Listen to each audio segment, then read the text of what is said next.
Cassette ba to sir? Cassette to sir. Dahil sir, yung 10-speed chain. Ayun sir, para malaman yung original to sir. Ayun, nakabox nga eh. Hindi sir, yung Teki sir, nakabox din. Nakabox din. Emotional! Pin lang po siya. Tapos, yung gilid ng kadena sir, makikita nyo sir, parang nakabaon. Ah, okay. Ayun sir. So may Parang may... yun sir, parang may Oh, may pa-curve na gano'n. Yung Peggy sir, flat yan. flat lang. Flat na ganito sir, yung likod niya. Yan. Okay. Kasi yung harap niya dapat ganyan sir, tsaka may tatak. Yung Peggy sir, pati likod may tatak. Sige. Umover sila sir. Pasok kaya? 10 lang yata daw. Pasok yun sir kahit 11. Talaga? Kasi cassette type po yan sir eh. Pero kung sabi nila 10, mas okay kung 10 sir. Kasi ito yung bottom bracket, thread type po. Pasok naman yan din Apo, dito. threaded po ba sir? Ah? Meron ba siyang Thread. ko lang sir. Sige, sige, sige. Basta threaded yan. Pero sir, pagka press fit yan, wala siyang kakapitan. Binabaon lang yung press fit sir eh. Iniipit lang. Oo nga. Sir, ito yung Dito, Ito RD. sir, may lock na siya sir. Fit kaya yan? Di. Ay, opo sir, fit po yan sir. Meron siya po niya. Ayun. Yung mga 51 feet po kasi sir, wala na siyang ganito, pero long range po ito, at mahaba po itong katawan. Dahil sir, kaya may ganito pa po siya. Sir, ito po yung shifter. Shifter sir. Oo, yung sa Manila. Sir, ito yung pinaka-crank po. Ayan na. Ito rin sir yung pang 11 speed. Pwede rin po siya sa 10 speed sir. Pwede naman. Tsaka Diore naman. Opo, Jory din po siya sir. Ayan, sir. 170 po. Sige. Balik ko na lang po sir mamaya. Pagka na ilatag na po. Ayun yung isa. Opo, ilatag muna natin sir. Ayan, sir. 170 din. So sir, ito yung yung nilalagay po dito. Okay. Sa kabila. So sir, ito yung pang. Sige nga, shoot natin sir. Sir, pasok natin dyan. Mas maganda nga sir, pasok na natin dyan eh. Sige nga, subukan mo. Oo nga, tama. Kakagas-gas to sir. Hanapin natin sir yung pinakamataba. Alright.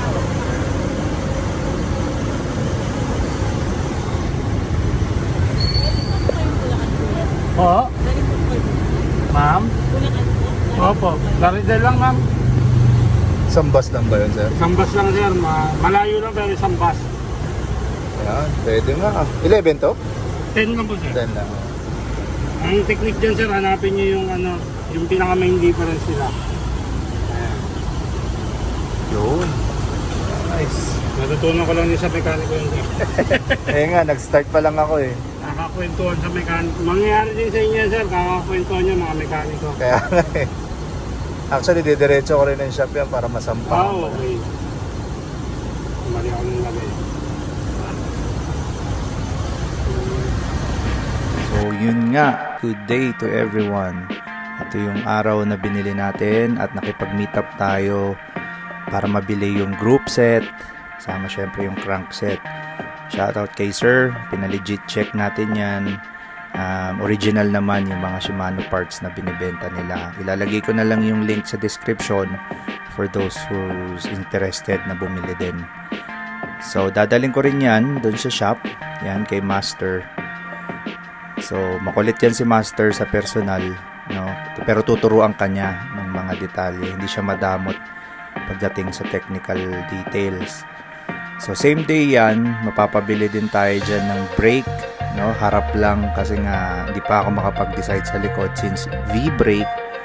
Kailangan nahinayang ako doon sa rim brake percentage pagka mahirap na humanap ulit ng wheel set. So harap lang muna hanggang makapag-ensayo lang. Shoutout sa iyo Master kung mapapanood mo to. Yung shop nila located sa Quirino Highway, no, malapit siya, katabi siya ng East-West Bank, Novaliches, Quezon City. So Shimano Diore yan na M4100 1x10 speed. So dito kinakabit na yung bottom bracket. Kailangan pa talagang dalhin sa shop kasi wala pa tayong mga tools para dyan, katulad nun sa bottom bracket nga. And then may mga kulang na parts.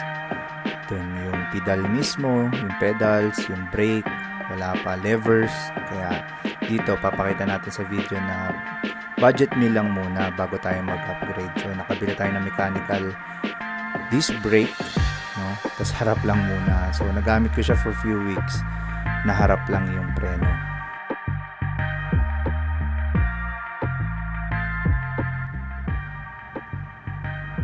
Puto kita na sa Neo. Tama eh. Papakilala kita doon sa grupo ko. Tama. Para may kasama. Pero wag ka magpapa-impluensya, may isip ka eh. So yung Neo na sinasabi ni Master, Neapolitan Oval yun, yung sa likod ng SM Fairview. Doon marami nagjo-jogging, nagbabike. So meron silang mga grupo na doon na every weekend, mga bikers, doon na nagkikita. Tinuturo niya rin yung details habang tinutono niya yung RD para next time daw ako na yung gagawa. Watch till the end of the video. Kita niyo yung the very first time na masasakyan ko na itong bike. Kasi doon mo malalaman kung tabi niya ito o hindi naka-timing to. Ayan no? Tama? Pag binabalik. Oo. Kung umakyat, ibalik mo. Atras? Ayan, umakyat. Sabihin, sakto yung ano niya, transition. Oo. Ibalik mo. Oo. Ibalik mo. Accurate, smooth, di ba? Oo. Hindi ka po pwedeng mag-adjust ng nakakabit na. Bago pa lang, kasi hassle yun. Yan, no? Yan, normal lang yan. Cross chain na yan. Pero pag nakasa na to, kasi maano na yung wax niya dyan eh. Susunod na yan. Ayan, no? Smooth. Walang kwentang trabaho to. Di baliktad, di baliktad. Yun naman ito. Tara, rides. Dito, rides. Rides. Ligayang tunay. Thank you guys for watching. Give it a thumbs up, like, and subscribe. See you on the next video.